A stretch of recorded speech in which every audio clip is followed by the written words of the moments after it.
കഴിഞ്ഞു കഴിഞ്ഞാൽ നമുക്ക് എന്തായാലും നിർബന്ധമായിട്ട് നമ്മൾ ഈ ഒരു ഐറ്റം കാണുകയും ചെയ്യും, നമ്മളെ അടുത്ത് നമ്മളത് വാങ്ങി കഴിക്കുകയും ചെയ്യും. അത് എത്രമാത്രം ഹൈജീനിക് എന്നൊന്നും നമ്മൾ അന്നേരം ആലോചിക്കാറില്ല.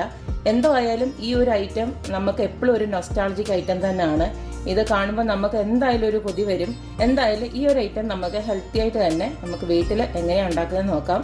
അതായത് നമ്മുടെ കാന്താരി നെല്ലിക്ക കണ്ടില്ലേ, കാന്താരി നെല്ലിക്ക ഇതങ്ങോട്ട് ഒരെണ്ണം എടുത്ത് കഴിച്ചിട്ട് ഇച്ചിരി വെള്ളമോടെ കുടിച്ചാൽ എന്തായിരിക്കും, നല്ല ടേസ്റ്റ് ആയിരിക്കും.